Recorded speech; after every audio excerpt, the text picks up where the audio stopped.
안녕하세요 여러분, 돈 버는 얘기하는 챔입니다. 오늘은 지난번 영상에 이어서 마법 공식에 대한 얘기를 계속 해볼게요. 마법 공식을 구성하는 두 번째 요소인 이익 수익률에 대해서 말씀드리고, 이를 조합해서 만든 마법 공식 어떻게 활용할 수 있는지 설명드리도록 할게요.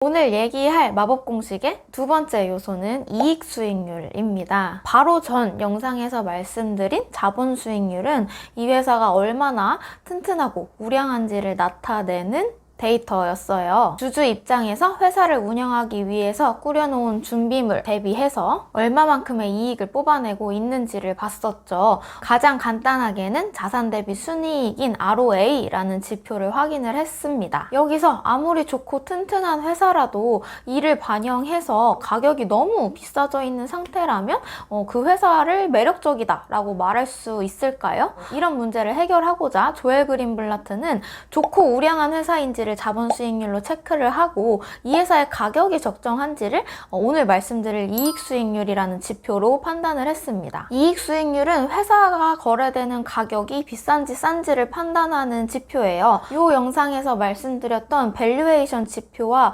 거의 똑같은 개념이다 라고 생각을 하시면 됩니다. 황금알을 낳는 거의 A와 B가 있습니다. A는 일주일에 2번씩 황금알을 낳고 B는 일주일에 1번씩만 황금알을 낳아서 수익이 2배 정도 차이가 난다 라고 한다면, 여기서 결정을 내리기 전에 우리는 거의 A와 B가 얼마에 거래되고 있는지 가격 요소까지 함께 고려를 해야 합니다. 만약 거의 A의 가격이 B보다 2배 이상 비싸다면 오히려 거의 B를 선택하는 게 저렴한 더 나은 선택지가 될 수 있는 거죠. 이렇게 거위가 싼지 비싼지를 판단할 때 거위를 사서 갖고 있으면서 매년 벌 수 있는 수익과 거위의 가격을 비교해 보는 것처럼 회사도 벌어들일 수익과 현재 시장에서의 가격을 비교해 봐야 합니다.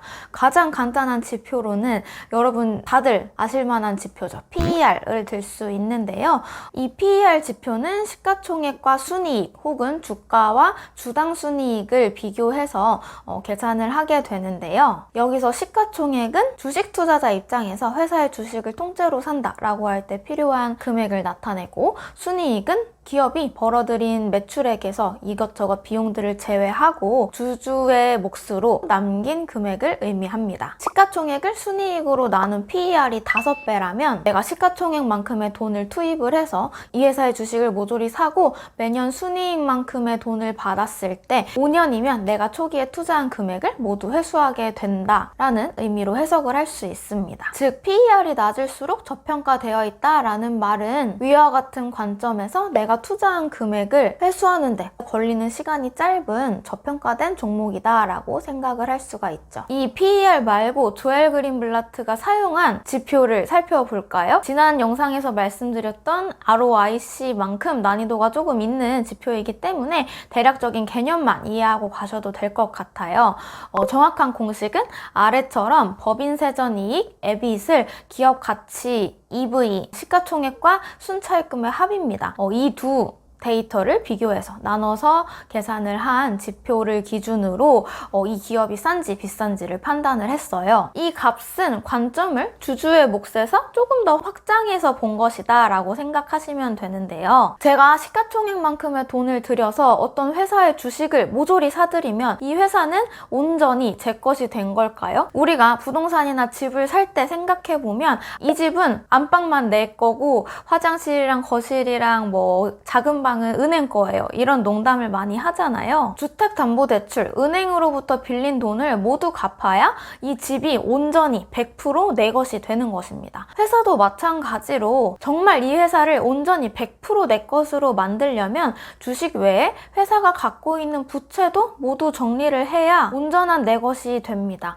이러한 관점에서 기업 가치를 측정한 게 EV이고요. 이 EV는 시가총액, 주식을 모두 사들이는데 필요한 금액인 시가총액의 순차입금, 회사가 빌려온 차입금에서 회사가 보유한 현금을 뺀 수치입니다. 이 순차입금을 더해서 남한테 빌려온 돈까지 내가 다 지불을 해야 오롯이 이 회사는 내 것이 되는 거다라는 관점으로 회사의 기업 가치를 측정한 것이죠. EV와 비교할 값으로는 순이익이 아닌 법인 세전이익, EBIT이나 영업이익을 사용을 하는데요. 앞에서 말씀드린 PER은 순이익과 시가총액을 비교했어요. 두 수치 모두 주주의 관점에서의 수익, 주주 관점에서의 기업 가치입니다. 근데 우리는 여기서 시가총액 대신에 EV를 사용을 했으니까 순차익분까지, 부채까지 고려한 데이터를 사용했기 때문에 비교할 이익 데이터도 주주의 몫인 순이익에 이자 비용이나 기타 세금 등의 부대 비용을 더한 법인 세전이익, 영업이익 등을 사용을 하게 되는 겁니다. 지금 말씀드린 EV, EBIT, EV, EBITDA 같은 지표는 국가마다 다른 세율이나 회계 정책들에 의해서 값이 왜곡되지 않기 때문에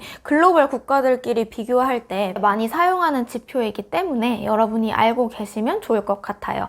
PER과 마찬가지로 이 수치는 낮을수록 저평가되어 있는 회사다라고 판단을 내리게 됩니다. 여기까지 자본 수익률과 이익 수익률의 개념에 대해서 길게 말씀을 드렸는데 마지막 단계는 간단합니다. 이 두 개의 지표를 기준으로 해서 투자 대상 종목의 순위를 매기는 거예요. 어떤 종목의 자본 수익률이 10등, 그리고 이익 수익률이 30등이라면 이 두 개의 등수를 평균 낸 20이 해당 종목의 마법 공식 스코어가 되는 겁니다. 이 스코어를 기준으로 해서 상위권 점수를 받는 여러 종목을 묶음으로 투자해라 라는 것이 마법 공식의 핵심입니다. 이 마법 공식을 계산할 때 사용하는 이익 수익률과 자본 수익률 두 지표는 매 분기, 매년 계속해서 변하는 데이터입니다. 따라서 한번 계산하고 투자를 하고 끝!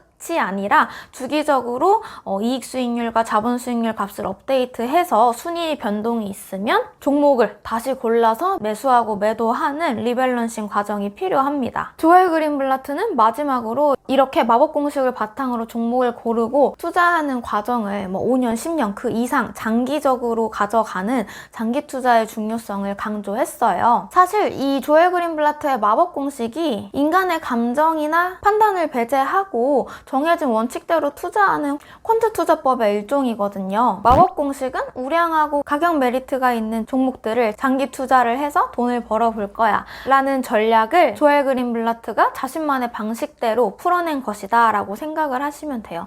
물론 이 마법 공식에 대해서는 조엘 그린블라트가 이 공식으로 돈을 벌었던 시기가 1985년부터 2000년대 초반까지 좀 옛날 내용이기 때문에 지금 시장에서도 이게 작동하느냐에 대해서는 논란의 여지가 일부 있고요. 따라서 조엘 그린블라트의 공식을 구마법 공식이라고 부르고 다른 지표를 가지고 자본 수익률이나 이익 수익률을 측정해서 돈을 벌어보겠다라고 하는 신마법 공식들도 나오고 있으니까요. 관심 있으신 분들은 검색해보셔도 좋을 것 같습니다. 조엘 그린블라트의 마법 공식은 연 복리 수익률 40%라는 어마어마한 결과와는 다르게 전략 자체는 굉장히 심플하고 간단한 편에 속해요. 하지만 여러분이 실제로 그럼 내가 한번 마법 공식에 따라서 나온 종목대로 투자를 해볼까? 라고 생각을 하고 실행을 하시려면 번거로운 작업들이 꽤 많습니다. 종목별로 재무제표 데이터를 구해서 또 계산을 해야 하고 등수를 매겨야 하고 등등 손이 많이 가는 작업들이 있는데 이런 번거로운 작업은 걱정하지 마시고 여러분은 이 전략의 개념을 정확하게 알고 계시는 게 중요합니다. 복잡한 계산은 증권사 어플에 맡기시면 됩니다. 그래서 다음 영상에서는 실제로 여러분이 마법 공식이나 혹은 각 종목의 정보나 스코어를 보시는 방법들을 어플을 통해서 같이 확인하면서 얘기를 해보도록 할게요. 그래서 오늘 준비한 부분은 여기까지고요. 다음에도 좋은 컨텐츠로 찾아오겠습니다.